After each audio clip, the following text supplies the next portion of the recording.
Kaya po ngayon, ang trend ngayon, mas nauunang mamatay ang mga bata kaysa parents. Yes or no? Nakakalungkot. Na-imagine mo yung anak mo papanaw, mauna sa'yo. Ikaw ang lilibing sa kanya. It's happening already. Tama ba? Alam mo si hotdog may pinsan. Tusino, longganisa, tapa, hamburger, pizza, bacon, french fries, instant noodles, donut, chichirya, junk food. Di ba noon, ma'am, ang merienda, nilagang kamote, nilagang saging, bilo-bilo, ginataan, nilagang mais, lahat natural. Tama ba? Hindi uso ang cancer noon. Alam niyo po ba yun? Nauso yan nung dumating si hotdog.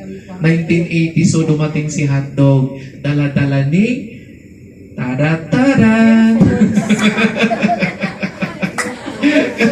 Tapos ginaya dun sa kabila, di ba? Oh, di ba? Love ko to. Ano pa nagpipinasakit na cancer? Siyempre, inumin. Number 1. Soft drinks. Araw-araw nagso-soft drinks. Alam mo yung kaibigan ng nanay ko, 75 na yung tatay niya, anak niya 25, kamamatay lang sa cancer. Everyday Coke. Everyday Coke. Hindi nagtutubig. Pag sinabing tubig, tubig. Walang ibang halo. Crystals. Isa yung buhay. Kasi 25 prime years yan eh. 25 years old. Prime years yan. Parang doon pa lang ano yan eh. Yung buhay niya doon pa lang umuusbong eh.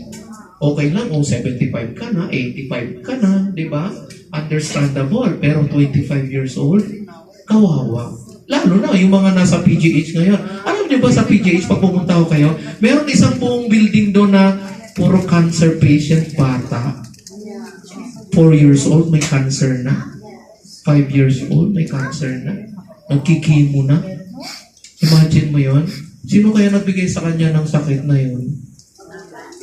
Sige nga. Sabi ng iba, namamana daw ang sakit. Naniniwala ba kayo? Yes or no? Sino naniniwala na mamana sakit sa kamay?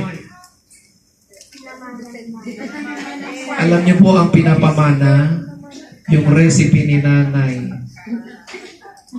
Si nanay, kung ano niluluto, paboritong kainin, yun ang nagbigay sa kanya ng sakit.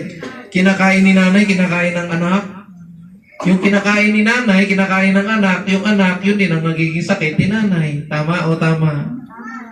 Kasi akala ng anak, masarap, masustansya ang hinain ni nanay. Kinain ni nanay, hotdog. Ano kakainin ng anak?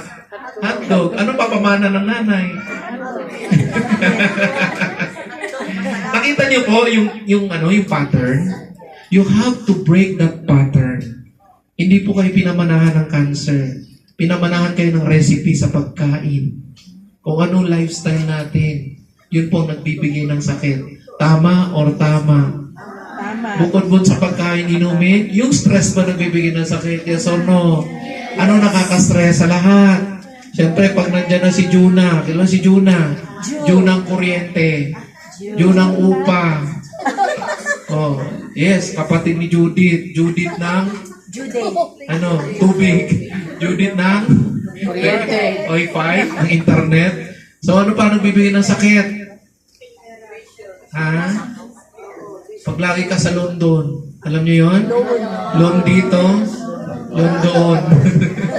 Sino dito? May sakit sa bulsa! Nasagay! Hindi nga.